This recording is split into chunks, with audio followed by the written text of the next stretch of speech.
క్లంబరధరం విష్ణుం శశివర్ణం చతుర్భుజం సన్నవదనం ధ్యాయేత్ సర్వవిఘ్నోపశాంతయే. ఓం గం గణపతయే నమః. ఓం శ్రీమాత్రే నమః. ఓం శ్రీ గురుభ్యోం నమః. మా ఆది ఆశలను చూస్తుంటే మీ అందరికీ పేరు పేరున నా హృదయపూర్వక నమస్కారాలు. ఇప్పుడు మనం 14th జూన్ నుండి 20th జూన్ వరకు కూడా 2026 వరకు కూడా 12 రాశుల వారికి ఎలా ఉండబోతోందో తెలుసుకుందాం. వృషభ రాశి వారికి బుధాదిత్యోగం చాలా బాగుంది. బుధాదిత్యోగం వల్ల ధన సంపాదన ఎక్కువ ఉంటుంది, స్పీడ్గా నడిచే తత్వం ఉంటుంది మీకు.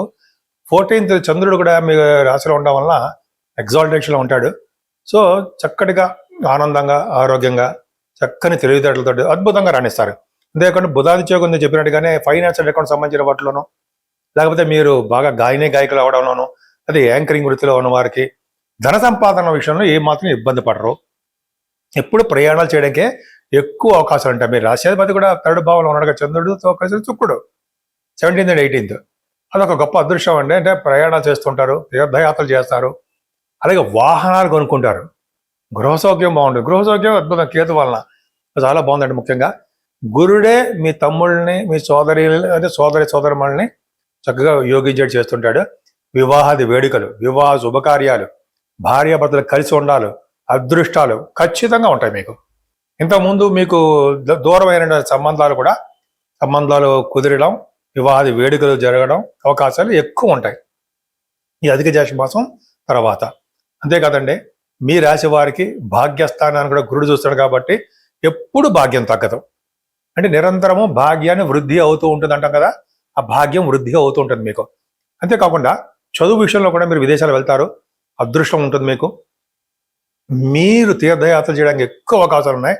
గురువు గారితో కానీ పీఠాధిపతులతో కానీ తీర్థయాత్రలు చేసి తీరుతారు, గంగా స్నానాలు చేస్తారు. మీరు చేస్తున్నటువంటి బిజినెస్లు బాగా సక్సెస్ అవుతాయి. రియల్ ఎస్టేట్ రంగం అవనివ్వండి, వ్యాపార రంగం అంటే విద్యా సంస్థలు అది కానీ, ఫైనాన్స్ వడ్డీ వ్యాపారాలు అంటే ఫైనాన్స్ బిజినెస్లు అవి కానీ మీకు బాగా ఫెచింగ్గా ఉంటుంది. ముఖ్యంగా డాక్టర్స్, దశమస్థానం రాహు నుండి డాక్టర్ అవుతారు. ఎంబీబీఎస్ చదివిన తర్వాత డాక్టర్ అవ్వడము, అయితే పీజీ కోసం అమెరికాలో కూడా చాలామంది ఫోన్ చేస్తుంటారు. వాళ్ళు కూడా డాక్టర్స్ అవ్వడానికే ఎక్కువ అవకాశాలు ఉన్నాయి. ఖచ్చితంగా డాక్టర్ అవుతారు.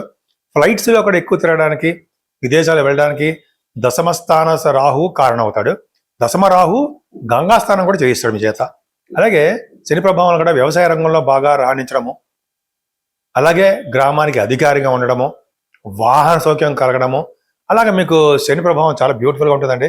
రాజకీయ రంగంలో ఉన్న వారికి పదవులు కూడా వస్తాయి. దశమంలో రాహు, లాభంలో శనికి గురుదృష్టి వలన ఖచ్చితంగా మీకు రాజకీయ రంగంలో ఏ చిన్న పదవైనా, కానీ ఇంకా చెప్పాలి చిన్న పదవి బ్రహ్మాండ పదవి వస్తుంది అనుకోండి, టెంపుల్స్కి అధికారిగా కూడా అవుతారు. ఉంటాయి, అది కూడా ఉంది. పెద్ద పెద్ద టెంపుల్స్ ఉంటాయి కదా, అధికారిగా అవుతారు. కుజుడు కూడా ప్రభావం వల్ల కూడా మీకు కొద్దిగా ప్రయాణాలు చేయడము, అలసిపోవడము ఇవన్నీ జరగడానికి అవకాశాలు ఉన్నాయి. నేను మీ డాక్టర్ బాడ్రీ ఆదినారాయణరావు అండి. అస్ట్రాలజీలో 36 years నుంచి ఉన్నాను. అది చెప్తాను, తర్వాత చెప్పుకున్నా. ఆల్రెడీ చెప్తున్నాను, 1990 నుంచి ఉన్నాను నేను. సరే, అదని పక్కా పెడతామండి. పక్కా పెడితే ముఖ్యంగా మీ జాతకాలు చూపించుకోవాలనుకున్నా, అంటే మీ ఫ్రెండ్ సర్కిల్లో కానీ, అంటే మీకు ఎవరైనా మీకు సోదరి వర్గానికి కానీ ఎవరైనా కుటుంబ సభ్యులకి ఎవరైనా జాతకాలు చూపించుకోవాలనుకుంటే వాళ్ళకి date of birth, time of birth, place of birth ఉండాలండి. ముఖ్యంగా ఉద్యోగాలు ప్రాబ్లమ్స్ ఉండొచ్చు, అయితే వివాహాలు చాలామందికి అవసరం కావట్లేదు. అలాగే అంతేకాకుండా ఉద్యోగాలు విదేశాల్లో, అలాగే స్టాంపింగ్ అవ్వడం, వీసా. నేను కొంతమంది చెప్పారండి వీసా స్టాంపింగ్ అవుతుందని, వచ్చాయి వాళ్ళకి ఉద్యోగాలు కూడా వచ్చాయి. సరే, పెద్ద ప్రభావం అది కాదు. అదొకటి. మనకి ఏ సమస్యలు ఉన్నా కూడా, కుటుంబ సమస్యలు, అలాగే సంతానం ఆలస్యం అయిపోతుంటారు. ఇవన్నీ కూడా మనం జాతకంలో కూడా చూడొచ్చండి, డెప్త్గా వెళ్ళి చూడొచ్చు. అలాగే నేను మీకు చెప్తూ ఉంటాను, ఒక దాంట్లో రికార్డ్ చేస్తా, పంపిస్తా. సరే, మీరు ఫోన్ చేసినట్టు తెలుస్తుంది అనుకోండి. అలాగా నేనే డైరెక్ట్గా మీ ఫోన్తో మాట్లాడుతుంటాను. అంతేకాకుండా నేను ఇలా షూట్స్లో ఉన్నప్పుడు మీరు ఒక మెసేజ్ పెట్టండి వాట్సాప్లో, నేనే మీతో మాట్లాడతా. లేదా మా మిస్సెస్ గారు ఫోన్ లిఫ్ట్ చేస్తారు. ఇలా పక్క పెడతామండి. వాస్తు సంబంధించినటువంటి ఏమైనా మీకు ఏమైనా చెప్పించుకోవాలనుకున్నా, లేకపోతే సమస్యలు ఉన్నా మీరు అడగచ్చండి. నేను కూడా వాటిలో కూడా ఉన్నాను. మీకు సమస్యలు కూడా నేను సక్సెస్ చేస్తా. అంతేకాకుండా ఈ వారం మొత్తం కూడా మనం ముఖ్యంగా ఏ దేవుణ్ణి పూజిస్తే బాగుంటుంది, ఎలా చేసుకుంటే బాగుంటుంది అని చెప్పుకుందాం. ముఖ్యంగా రండి, ఈ నెల ఆల్మోస్ట్ 15వ తారీఖుని అమావాస్య. 15వ తారీఖుని సోమవారం నాడు అమావాస్య, సోమవతి అమావాస్య అంటాం. అద్భుతమైన అమావాస్య అండి. ఏమిటి చాలా తక్కువ వస్తాయి. ఇప్పుడు దీపావళి తర్వాత వస్తుంది అనుకుంటా. దీపావళి రోజు అమావాస్య, దీపావళి రోజు వస్తుంది. నెక్స్ట్ అక్టోబర్ నవంబర్లోనూ ఉందండి, నవంబర్లో అనుకుంటా. ఇక్కడ పక్క పెడితే ఇప్పుడు వచ్చిన అమావాస్య చాలా పవర్ఫుల్ అండి. సోమవారం పూట వచ్చే అమావాస్య కాబట్టి కథ చదువుకోవడము, మనకి యూట్యూబ్లో కూడా ఉంటాయి, కథ చదువుకోవడము, అక్షంతలు వేసుకోవడము, ఆ రోజు ఫాస్టింగ్ ఉండడము.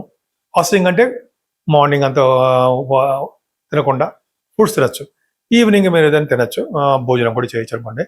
ఆ రోజు అమావాస్య శివుని పూజించాలి. ఇప్పుడు కూడా అమావాస్య రోజు శివాభిషేకాలు చేసుకున్న వారికి, చెరుకు రసంతో పూజ చేసేవారికి ధనప్రాప్తి కలుగుతుంది.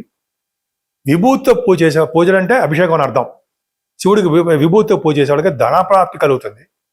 ఎంత బాగుంటుందంటే, శివుడికి అభిషేకం అంటే మల్లెపూలతో పూజ చేసేవారికి కుటుంబ వృద్ధి కలుగుతూ ఉంటుంది. లేదా తర్వాత చెప్పుకుందాం అనుకోండి, అమావాస్య పూట స్వామివారిని అభిషేకిస్తూ ఉండి లక్ష్మీ అమ్మవారిని కూడా పూజిస్తే, మారేడు దళాలతోటి, మారేడు దళాలనే అమ్మవారు ఉంటారు కదండి, అమ్మవారిని పూజించిన, శివుణ్ణి పూజించిన అద్భుతమైన ఫలితాలు ఉంటాయి. నిజంగా ఎన్ని కష్టాలు ఉన్నా సరే ఆ కష్టాల నుంచి బయటపడిపోతాం. ఉద్యోగ సమస్య, పెళ్లి సమస్య, అనేక రకాల సమస్యలు, సంతాన సమస్య, అవునా, కోర్టు సంబంధించిన విషయాలు, సమస్యలు, ఇవన్నీ కూడా సమస్య పోతాయి. ముఖ్యంగా చాలా దేవాలయాలు అండి. సపోజ్ మనం గణపతి సత్యనారాయణ స్వామీజీ వారు పడమట అనుకుంటాం, నేను చేయిస్తుంటా. అక్కడ అమావాస్య పూట కూడా హోమం చేస్తారండి. హోమాలు నేను ఉదాహరణ చెప్పాను అనుకోండి. ఉదాహరణ అంటే నిజంగా కరెక్టే. అక్కడ హోమం చేస్తుంటారు. అమ్మ బాబోయ్, మనం ప్రత్యక్షంగా ఉన్నప్పుడు పరోక్షంగా చేయించుకుంటూ ఉంటాం. అక్కడ చేయించుకుంటే మాత్రం అమావాస్య, సోమవతి అమావాస్య రోజు ఎక్కడ మన ఇష్టం, మనం ఎక్కడైనా చేయించుకోవచ్చు అనుకోండి. ఎక్కడ చేయించుకున్నా ఆ పవరు చాలా బాగుంటుందండి. హోమాలు చేస్తారు కదండి, చండీ హోమం చేస్తుంటాంగా అమ్మవారికి, అది పవర్ఫుల్ అండి. పౌర్ణమి పూట చేస్తుంటాం కానీ అమావాస్య పూట చేసే హోమం పవర్ఫుల్. పౌర్ణమి చేసేది పవర్ఫుల్ కాదా అనకండి, అక్కడ కూడా పవర్ఫుల్. ఇంకా చాలా దేవాలయాల్లో కూడా ఆంజనేయ స్వామి వారికి హోమం చేస్తారండి. నేను చాలా చోట్ల విన్నాను. అంటే మన జనరల్గా ఇక్కడ మనకి హైదరాబాద్లో కేకే టవర్స్ దగ్గర చేస్తుంటారు. అది చిన్నపాటి ఆంజనేయ స్వామి గుడి ఉంది, బ్రహ్మాండంగా, అంటే యూసఫ్ కూడా అనుకోండి. అది మాత్రం చాలా చాలా పవర్ఫుల్ అండి. ఆయన దక్షిణముఖంగా ఉంటారు ఆయన. నేను ఎప్పుడు వెళ్ళి అక్కడ చేయించుకుంటూ ఉంటా. నేను కానీ కొంతమంది సభ్యులు ఉంటారు, వాళ్ళకి చేయించుకుంటూ ఉంటాం. వాళ్ళు తక్కువ చేస్తూ ఉంటా, తక్కువ డబ్బులతోటే, కానీ అంతా ఇంత కాదు, పవర్ఫుల్. ఆ రోజు అమావాస్య పూట పవర్ వచ్చింది కాబట్టి మనం ఏమాత్రం అవకాశం ఉన్నా వదలకండి. మీరు ఎక్కడున్నా సరే శివాభిషేకాలు ప్లస్ ఆంజనేయ స్వామి వారికి అభిషేకాలు చేయించుకుంటూ, అమ్మవారి దర్శనం ఎప్పుడు మర్చిపోకూడదండి. అమావాస్యగా పూట అమ్మవారిని కుంకుమ పూజ కానీ, లేకపోతే అభిషేకాలతో కానీ, లేకపోతే హోమాలతో కానీ పూజించిన వారికి అరిష్టాలన్నీ తగ్గి, పైగా సంపూర్ణ ఆరోగ్యవంతులుగా ఉండడమే కాకుండా అన్ని రంగాలను ముందంజలో ఉండే ధైర్యంగా ప్రసాదిస్తుంది ఆవిడ మాత్రం. కాబట్టి ఈ 12 రాసుల వారికి చెప్పదగ్గ అంశం ఏంటంటే, ఈ అమావాస్యని సద్వినియోగం చేసుకోండి. పైగా అధిక మాసంలో వచ్చేటువంటి అమావాస్య అనేది చాలా 100 రెట్లు, చాలా రెట్లు అంటే 100 రెట్లు ఫలితాలు అధికంగా ఉంటాయని చెప్పి మన గురుగారులో మన పీఠాధిపతులు చెప్తూనే ఉన్నారు మనకి. కాబట్టి మనం చేసుకుందామండి, మనం ధన్యులు అవుదాం.